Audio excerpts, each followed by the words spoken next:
Every corner of our planet harbors secrets beyond human comprehension. Some places defy the very laws of nature we thought we understood. Imagine a sacred mountain that no human has ever climbed, despite thousands of attempts. An abandoned island where plague victims still scream through the centuries. A forest that whispers to the desperate, calling them to their final rest. These aren't just locations on a map. They're portals to the unknown, challenges to everything we believe about our world. Welcome to Unsolved Mysteries Files. Before we embark on this journey into the impossible, hit that subscribe button. Your support fuels our exploration of the world's darkest secrets.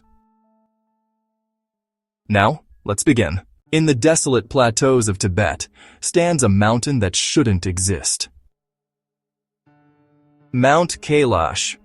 At just 21,678 feet, it's not even among the world's highest peaks. Yet Everest has been conquered over 10,000 times. Kailash, not once. Here's where things get unsettling. The mountain forms a perfect pyramid. Too perfect to be natural. Its four faces align precisely with the cardinal directions. Geologists can't explain its symmetry. But the true mystery runs deeper. Four major rivers originate from its base: the Brahmaputra, Indus, Sutlej, and Karnali. These waters sustain half of Asia's population. How does one mountain birth rivers flowing in four opposite directions? Science has no answer. Those who've attempted to climb report disturbing phenomena. Time moves differently here. Climbers' hair and nails grow at accelerated rates. Some age years in mere days. Compasses spin wildly. GPS systems fail. In 2001, a Spanish expedition received permits to attempt the summit. They turned back at base camp. The lead climber later stated, "The mountain doesn't want to be climbed. It's alive." Four major religions consider Kailash sacred, each with different explanations for its power. Perhaps they're all describing the same incomprehensible truth. Just off the coast of Venice lies an island erased from tourist maps. Poveglia. The Italian government doesn't just discourage visits, they've made it illegal. In 1348, when the Black Death ravaged Europe, Venice made a horrifying decision: ship the infected to Poveglia and let nature take its course. For centuries, plague victims were dumped here to die in isolation, their bodies burned in massive pits. Soil samples reveal something disturbing. The island's topsoil is 60% human ash. You're literally walking on the dead. But the horror evolved. In 1922, a mental hospital opened on the island. Patients reported seeing plague victims walking the halls, hearing screams from empty rooms. Doctors dismissed it as delusion, until one doctor began his own descent into madness. Recovered documents describe barbaric experiments, crude lobotomies with hand tools, patients conscious during brain surgery, no anesthesia. The doctor claimed the dead were instructing him, teaching him to free his patients. In 1968, he threw himself from the bell tower. Witnesses say he survived the fall, but something in the mist that rose from the ground finished him. Today, the island remains abandoned. Locals report lights in the ruins, shapes in the windows, and always, the sound of that bell, though it was removed decades ago. At the base of Mount Fuji sprawls a forest so dense, sunlight cannot penetrate its canopy. Aokigahara, Japan's suicide forest. But calling it a suicide forest misses the true horror. People don't just come here to die. The forest calls them. Over 100 bodies are recovered annually. The real number? Unknown. The forest is too vast, too dark, to search completely. Here's what science can't explain. The forest floor is volcanic rock, iron-rich deposits that should scramble compasses. But the disorientation people experience goes beyond magnetism. Survivors describe hearing voices, not human, but familiar. The voices of loved ones calling them deeper into the woods, always deeper. Phone signals die instantly upon entry, but fully charged phones drain in minutes. Even when turned off, search teams find camps with multiple tents, all occupants gone, no signs of struggle, just abandoned meals, still warm. Japanese folklore speaks of yurei, spirits trapped between worlds, but locals whisper about something else, something that feeds on human despair. The forest doesn't just witness death, it cultivates it. In northern Tanzania lies a lake that turns living creatures to stone.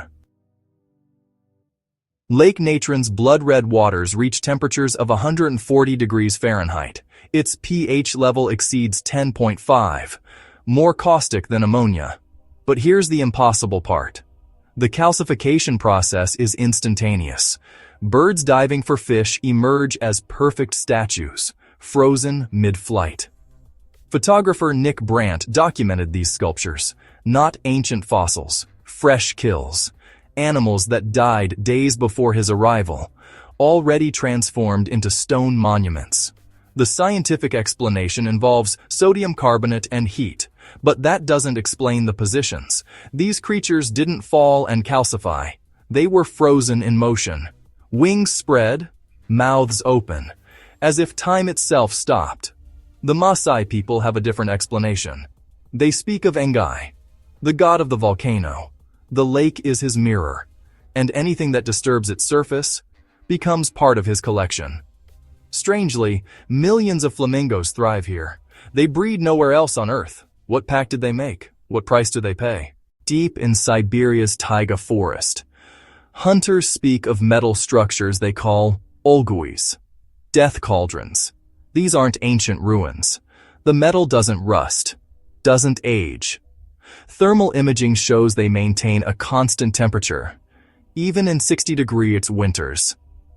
Those who find them report immediate symptoms: metallic taste, hair loss within hours, skin lesions that won't heal, death within months, classic radiation poisoning. But Geiger counters detect nothing. In 1853, explorer R. Mack documented a giant metal dome, partially buried, walls too smooth to climb. His guides refused to approach. They said at night, it hums. The 1908 Tunguska event, the explosion that flattened 2,000 square kilometers of forest, originated here. No crater, no meteorite fragments, just devastation. Soviet scientists in the 1960s launched classified expeditions. The files remain sealed, but one researcher's journal leaked. His final entry: they're not ruins, they're active, they're waiting. In Turkmenistan's Karakum Desert burns a fire that should have died decades ago. Soviet engineers ignited it in 1971, expecting days of burn-off. It's still burning. The flames have never weakened, never shifted. Geologists estimate the natural gas pocket should have exhausted within months. So what feeds the fire? Drone footage reveals something disturbing. The crater is growing, not eroding, expanding. Perfectly circular expansion.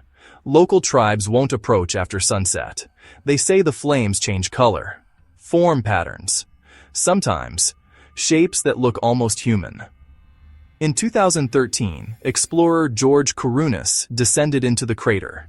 He found extremophile bacteria, life forms that shouldn't exist, thriving at temperatures that melt lead, feeding on something.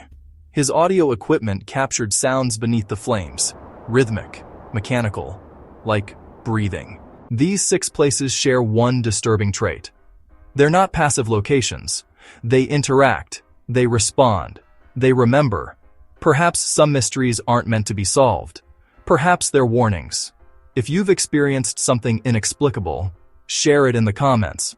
Subscribe to Unsolved Mysteries Files for more journeys into the impossible. Until next time, stay curious, stay cautious, and remember, not everything that exists should.